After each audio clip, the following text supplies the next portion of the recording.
It's just past 2 p.m. So hi everyone. This is another webinar from the CERN containers sessions. Today we have Antonio Nappi from the CERN IT, and they've been running a bunch of applications on Kubernetes for a couple of years now. So he'll talk to us about the experiences they have.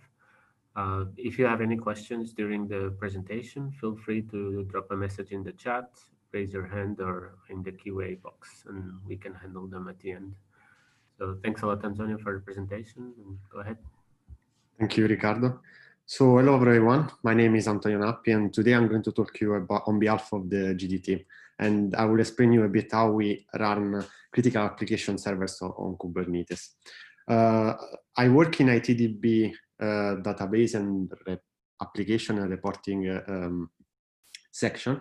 And what we do is basically provide application servers as services for developers.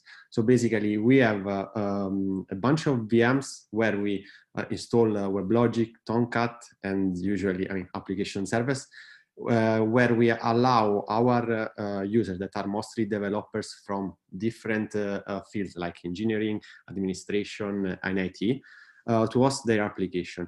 Mostly, they are full Java application, and these are some of examples that of the application that we run. We run ADH, EDMS, some phone book, and so on.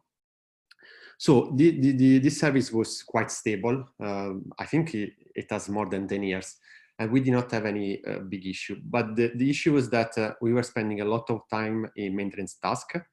And so we started to look for a different solution to deploy our infrastructure that allow us to spend less time in maintenance and do more things in new feature in research. So that's why we started to look Kubernetes. We see a huge difference between VMs world and Kubernetes. Before with VMs, we had a lot of high dependencies on host names, IPs. Also, applications were relying on host names of the VMs and IPs. Now with Kubernetes, thanks also to the work with users, these dependencies disappear. And we are now able basically to run application servers everywhere. We just need the Kubernetes clusters. And also, what was happening is that every time there was a problem with the hypervisor, the VM needed to be rebooted or to stop. And we needed to manually intervene to achieve that. With Kubernetes, I can tell you a story of a week ago. Basically, there were interventions, some machine in availability zone B. And basically, we did not intervene. The machine were rebooted and the service was continuing to run and no one noticed any interruption. So we can say that Kubernetes is also self-healing. And also, as I said, the first reason why we started to look at it is because we were really slow to provision new environments. It was taking us at least a full day of work to deploy a new environment for a new application. And indeed, instead with Kubernetes, it's taking really not too long. Still, we have a lot of manual steps. But for example, I can tell you, once I managed to create 70 environments in 2 days, that before for VMs was unbelievable because it will take 2 months. So we call ourselves JEEDY team. This because we call it speedy GE, because of course we deliver faster the infrastructure. Everything started in December 2015. We started with Docker and Kubernetes investigation. And we had our own Kubernetes cluster with Puppet. In September 2016, we started to look how to deploy WebLogic on top of this infrastructure. And the month after, we started to collaborate with the OpenStack guys to migrate this to Magnum, because we didn't want to care about installation of Kubernetes cluster. We just wanted to focus on our business, that is application servers. And in December 2016, we were able to run the first EDH prototype on the WebLogic on Kubernetes. So with that, we understood that this was possible running in Kubernetes in containers. And that's why in April 2016, the 17, the team started to grow and we put more effort on make this project our current production. So in September 2019, we had the first application running in production. This is a bit the current architecture of it. I don't want to spend too much because I'll go in details for each of these components, but the idea is that a user to an external load balancer connect the Kubernetes clusters and talk with the ingress controller that is a proxy. This is forwarding traffic to the application servers. And we have a log stash to basically parse and push logs to Elasticsearch. And we have a Prometheus to instead pulling metrics from the application server. And this is federated with the Monit Prometheus to keep a longer retain period for our metrics. So what we do, the Kubernetes provisioning, as I said, we use Terraform with the OpenStack Magnum. We have for each application an HIA production scenario. So basically, for each our user community, we create 3 Kubernetes clusters, one in availability zone A, B, and C. And basically, an application is running on all of them. And the traffic is managed by the external load balancer and is weighted round-robin algorithm. Everything is ephemeral. I mean, if you decide to do any changes to the container, this will not be there. And also logs and metrics are always outsourced. So we put outside of the Kubernetes clusters. So every time we start something is completely new. And last, each application, so EDH, impact, whatever, it basically represents a Kubernetes namespace. Now, how we basically describe all our infrastructure, we use JSON. Basically, all application, external load balancer, configuration, clusters, link between these objects are all defined as JSONs. And we developed a set of Python scripts to parse this information and help us in deployment application, configure the external load balancer, do operation and monitoring. Now I want to focus a bit more on these pieces, just to give you more idea how we do things.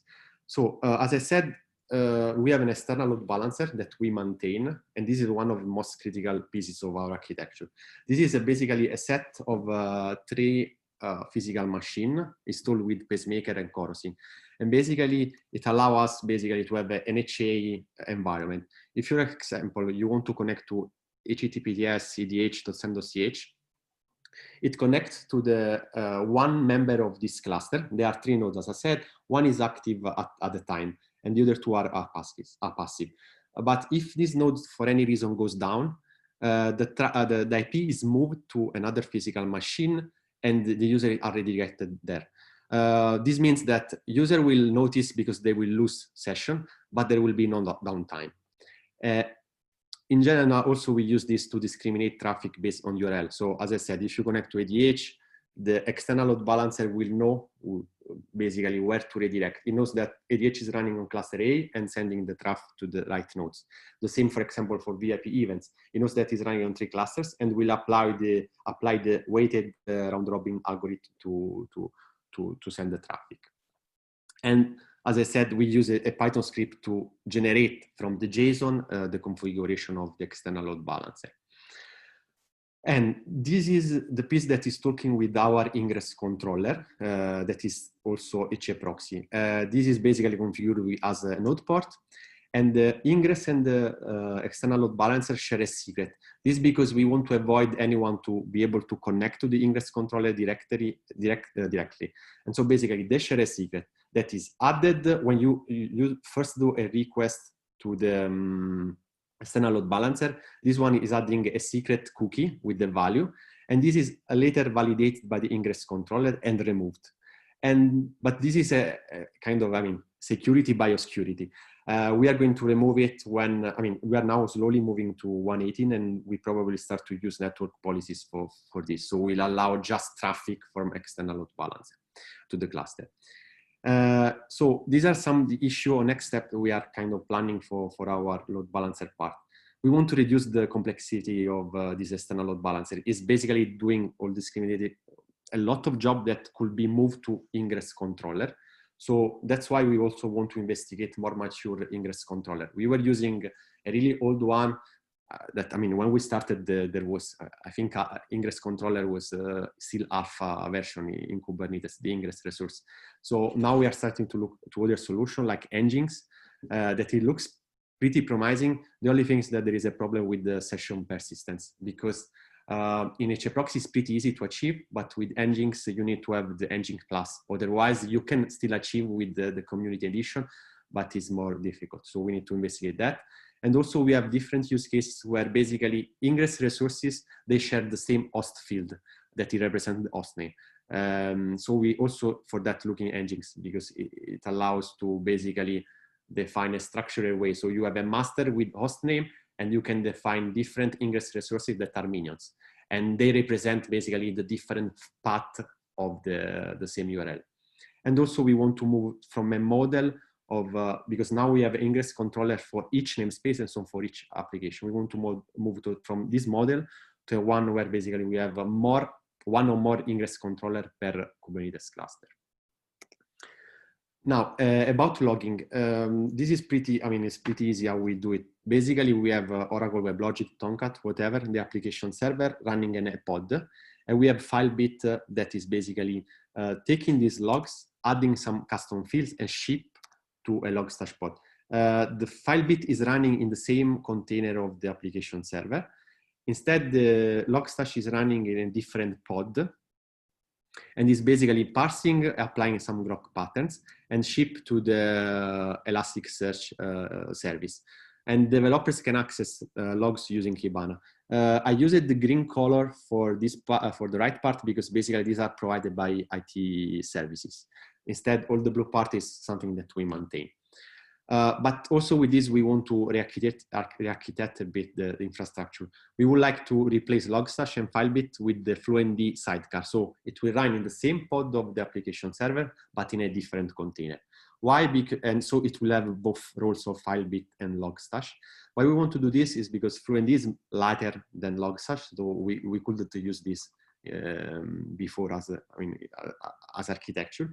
And also we would like to have, since we don't control the log format of application, to have a way for our user to inject their own grok pattern and apply in Fluentd. Another nice thing is that we like to look at it is the Kibana tail feature that, due to the license model, we don't have it, but we need to find a solution for our users as well.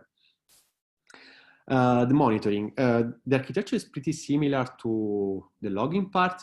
Again, we have application server plus an exporter. We support in our environment 3 different kind of exporters. One are running as side container, another one running as a Java agent, so same container of the application server but different port. And this is usually used by our users, is basically libraries in Java. So they basically listing in the same port and same URL of the application. And there is a Prometheus servers in our cluster that is pulling data from this exporter. And we, in the same cluster, we build also some Grafana dashboard.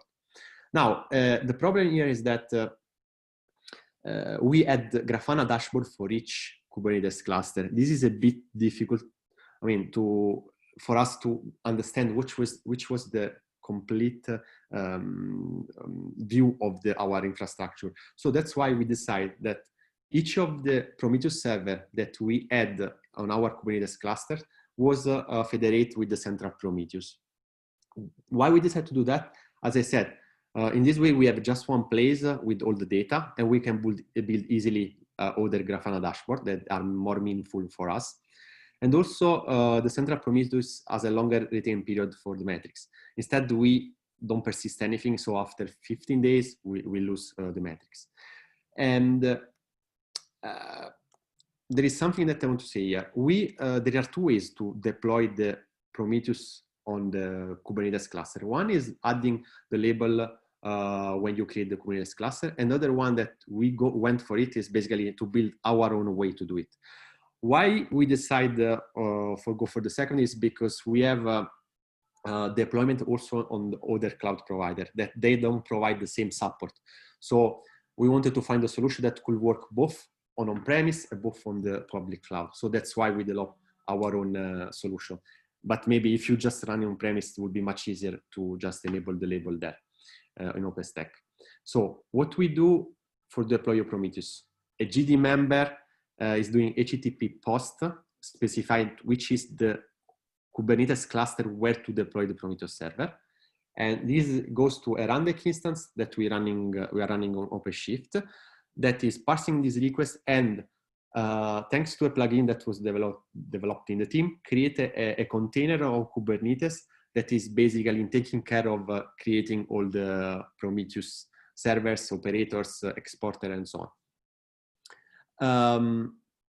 I want to have a look. I want to give some more detail about this Prometheus deploy pod. We use this. We developed this Prometheus deploy image that basically is based on this Kube Prometheus package. This is a tool provided by CoreOS, and basically come out with the Prometheus operator, Prometheus server, alert manager, and all the tools that are usually around Prometheus in one box. Everything is developed as JSON template, and so it works kind of like Helm. You have a values file that is a JSON file, a JSONet file, and we fill it, and automatically it creates all the YAML file and apply them on the Kubernetes cluster. JSONet, for who knows what it is basically a JSON templating, and basically they apply object-oriented concept to JSON, and I mean it's pretty cool. We are also running other project in parallel with this JSON. And also this deploying image is taking care of deploying engine ingress to allow us to access the internal Grafana and the Prometheus server dashboard, the alert manager server dashboard, and so on. And also the push gateway, because we have another use case where basically our users need to run some job and push the metrics generated externally. We cannot pull, so that's why we build the push gateway for them. These are some of our dashboard. You can see here, for example, how many pods are running on all of our clusters. We made the difference between user pods and normal pods. The user pods are basically all the pods that are running in namespaces of the user, so application namespaces. Instead, in the pods running, there are also the Kube system namespace, monitoring namespace, and this give us a bit of the situation on our infrastructure, whole infrastructure. We have also a dashboard for the GMX exporter. We get constantly which is the situation of GVM on containers. You can see, for example, here we are looking to ADH. ADH is restarted every day, so you see it's up since 12 hours. It's using JDK 11. Adopt OpenJDK is actually the vendor for JDK, and you can see if used and so on. This is pretty nice. And also we monitoring our external load balancer, and basically we can see how many requests per second we get, how many backend are up, how many front end are up as well, and so on. In general, I want to finish with this because this is the last pieces that give you the idea of how we use resources. We are mostly focused on memory utilization. That's why our CPU is pretty low. Instead, we use a lot of memory because we run Java application servers.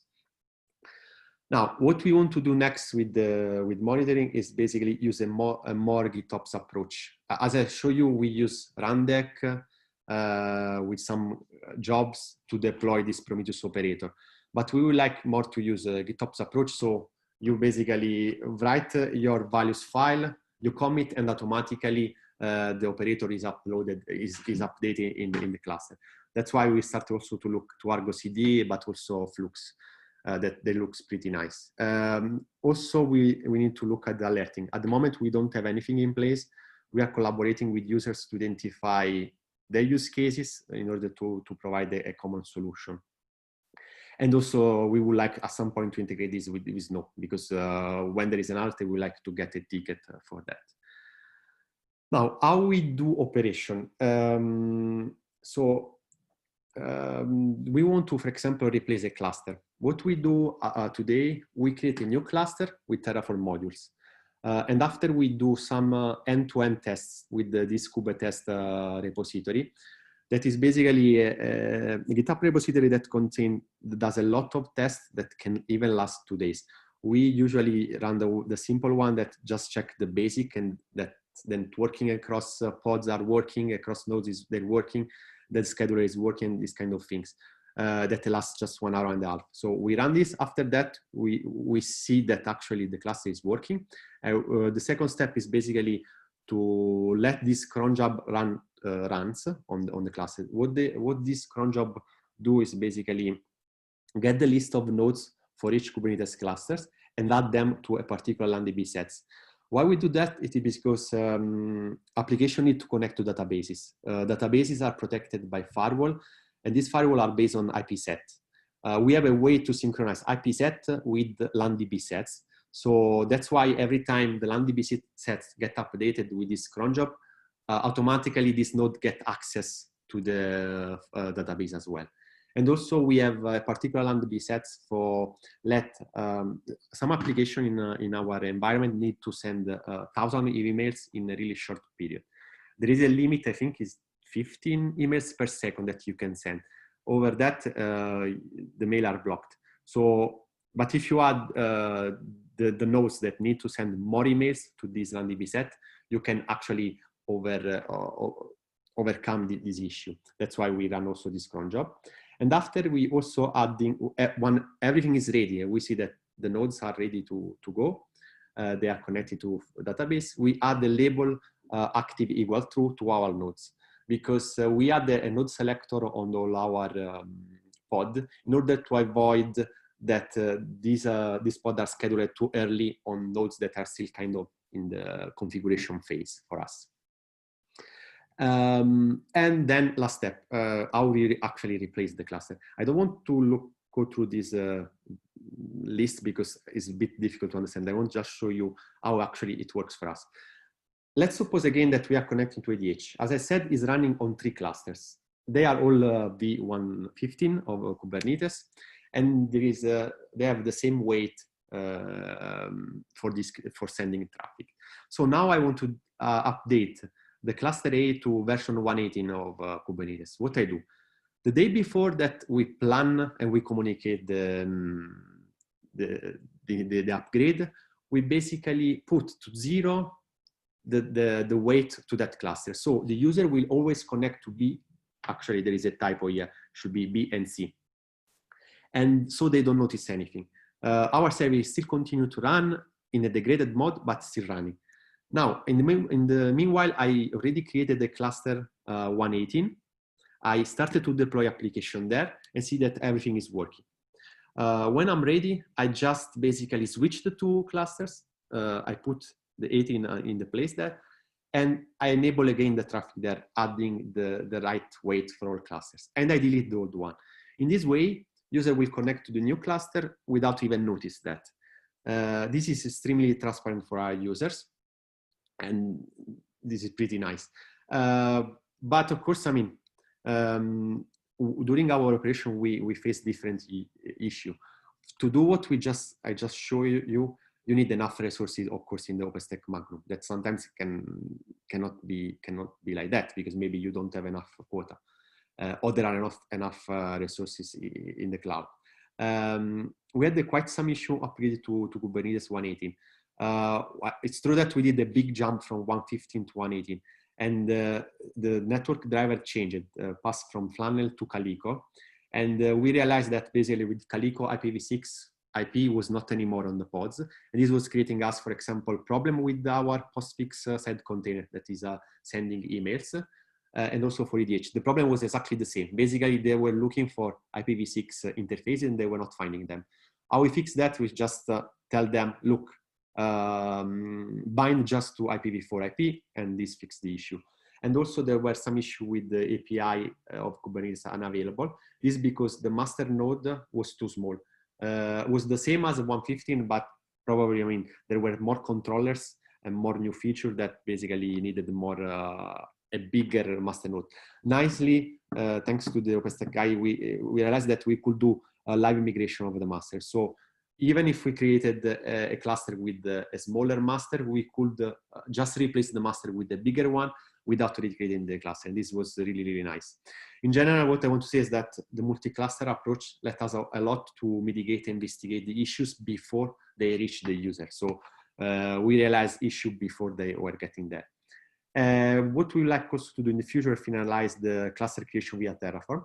At the moment, we use Terraform, but not in a synchronized way. We would like to add the kind of backend for Terraform with Postgres or console to do it. Then this is our Docker images. I will go really quickly because it's pretty simple. We base everything on CC7. On top of this, we build our base image that contains our tools. On top of that, we build JDK 7, 8, 11. After we add application server binaries, Tomcat, WebLogic, whatever. And on top of them, we create our JEEDY custom application server with our script, the star script, and so on. And last, we add also another layer that is basically user specific. If the user asks us to add a particular RPM, a particular script to the application server, we build another image on top of that. Everything is integrated with the GitLab registry. So basically we use GitLab as a registry. It also allows us to build our images through CI pipelines. And in general, all our images are built ad hoc. So we build them and we don't use images from Docker app in general. We would like also to improve security. We don't have any static scanning of images on our GitLab registry, but we would like maybe to look at Claire with GitLab and see if we can add something. Now I want to show you a bit about how our users deploy application. So these are the developers that they do HTTP post to our famous Rundeck instance on the OpenShift. And basically they specify which is the application that they want to create, if they want to create, delete, or just get the status of it. Because at the moment we don't allow them to connect to the Kubernetes classes. So we have to provide them this interface. The Rundeck, as I said before, is creating a pod that is called the JEEDY Manager. It basically contains our Python script for deployment. And this script is parsing the JSON for the application and deploying the Kubernetes classes. So you see, it creates the HA proxy, the ingress controller, the application server, and log/pod. The deployment in general, both for VMs and now with the Kubernetes, is really a critical situation, as also the piece that is creating more issue to us. As I said, here we just provide the Python script. The Python script, what it's doing is fetching secrets from Teji, parse and validate the application JSON, and generate Helm values file from a Jinja templates, and after install Helm charts. Instead, for the opposite, we provide for all of them a private Rundeck instance that they can access via REST API calls. In general, as I said, this is a critical piece. Sometimes is the most failing pipeline in our infrastructure. For example, we have a way to clean up that is probably wrong. Basically, we delete namespaces every time that we undeploy. We want to, so we delete just the namespace plus some cluster role if they are. But sometimes it was happening that the master was not, the Kubernetes master was not able anymore to delete these namespaces. So our deployment pipeline were failing. I found this error in the Kubernetes controller manager. The restart did not help. What we, in the past we were doing is just reinstalling the cluster because it was not recoverable. But recently we discovered that basically this could be fixed just adding a metric server on our clusters. In general, this should not be the way that we should delete it, but maybe we just should do Helm uninstall of that packages, keeping all the time the namespace. This will really help us to not hit this issue with namespace deletion. In general, we want to improve the way that we deploy. At the moment, when you deploy to 3 clusters, and if one fails, all the pipeline fails, and this is wrong because it should kind of be fault tolerant related to that. And in general, our dream is to go to a JEEDY operator using custom resource definition to define WebLogic, Tomcat, or whatever. Probably we'll start to look at it next year. Last argument for today is for me is that the secret management. Of course, application servers and also in general application, they need password certificate to work. But of course, this is a bit tricky in Kubernetes. How we do that is, as I said before, the JEEDY manager is fetching secret from Teji services. We have a Teji services for each community of users. And this translates these secrets in Kubernetes secrets. So they are mounted as file or environment variable. In general, they were most environment variable. The problem is that sometimes applications were dumping environment variable to logs. And so even secrets were going to Kibana. I mean, of course, this is not acceptable. So we started to basically unset environment variable in our environment and look for a better solution for that. We started to look to Java Security Manager, basically to block access to files or to environment variable, but it's a bit tricky to configure, and usually is used for a different use case. That is basically when you run untrusted third-party libraries. The other solution that actually this was a discussion also with the OpenStack guys, that they suggest us to use this init container. Basically how it works is that you have an init container that fetches secrets and put in an empty directory that is shared with the application server pod that is reading secret from them, and later the health check, when you notice that app server is up, it's just deleting the secret from the empty directory. So no one can access anymore these secrets. What is dangerous here is that sometimes when the container crashes, the init container does not start as well. So we have to investigate better this solution, but this is the direction that we want. So in general, I mean, would be good that application take care of fetching secrets, but I mean, is this not in our scope? And for the moment, we're just looking at how we can do this at infrastructure level. And we will also like to replace these TG services with Vault. I know that the TG guys, they are working to that. So that will be also really nice to look at it next year. So this is the status of migration for FAP-BC. This is our biggest user community. Is they are the owner of Impact, EDH, Phonebook. You see, at the moment we have 2/3 of our application running on Kubernetes. The rest is still running on VMs. But the most critical, EDH, Impact, they are running on Kubernetes. So which are the next steps for us? We want to complete this migration for this user community in particular by the end of the Q1 in 2021. So also start the migration for EDMS, that is another user community that we provide the service. We should finish by the end of this year. Also, we like to look at other use cases. We also this Info-EM application, and we would like to help them to move to Kubernetes. This use case is a bit different because they provide us the Docker images, not us that we build them. And also, I mean, there are also other tasks about still migration to Kubernetes and also finish the upgrade to Kubernetes 118, because, I mean, we are still with 115, and this is too old. We need to move that. And investigate caching distributed system. I'll say more in the next slide, the last slide about this. So what we learned from this is that all that glitter is not gold. What I mean is that, you know, when you want to deploy something with Kubernetes, you just connect to a repository, you type Kubernetes run, and you have the pod running with the service. And you do kubectl proxy, and you get access to web UI. Well, this works for testing, for fun, but for production, this is much more difficult than that. You need to look at other cases and other things like logging, monitoring, secret management that are not coming so easily out of the box. And for example, I can do you an example related to actually the caching.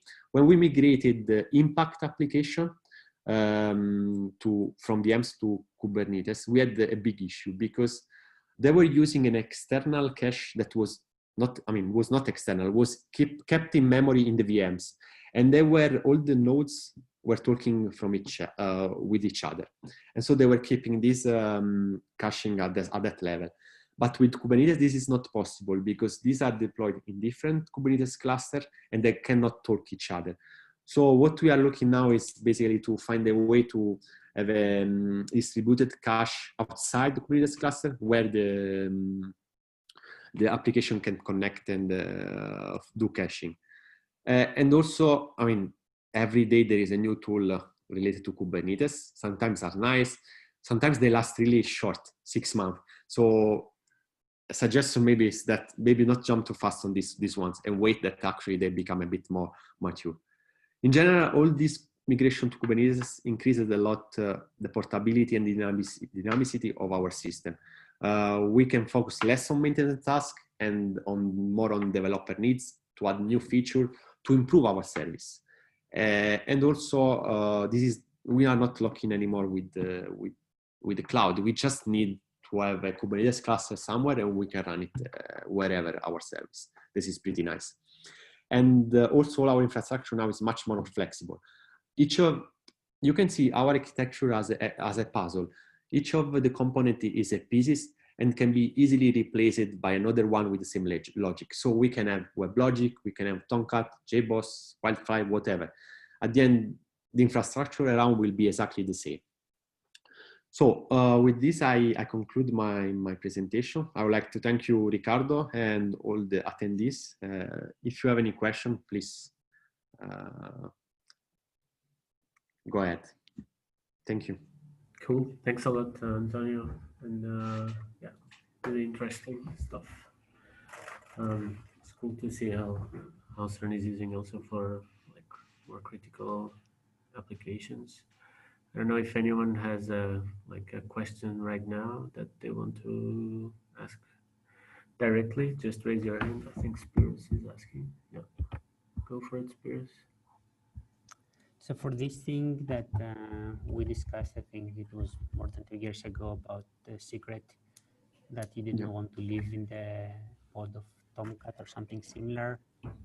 I think there was some investigation to run, to start the initial service with a specific UID that has access to the secret, and then children services could be with different UIDs, so unable to access the secret. Was there a blocker for this, or is it possible to do it? We did not look at it yet because, I mean, we kind of put a bit inside this because we were mostly focused. Honestly, there is not any blocker, but it's something that come up recently with our users, and they ask to do this. So yes, probably we will start to work on that. We never did it because we started to have production 1 year ago, and so we started to fix issue one by one, and so we kind of postponed this task. But definitely it's something that we start to look next year. Cool. I had a follow-up for that. So you mentioned the issue was pushing the values to the logs, or was it like keeping the values unencrypted as secrets? No, the problem is that sometimes we were dumping this in environment variables, and it happened that an application was dumping the environment variables to the logs.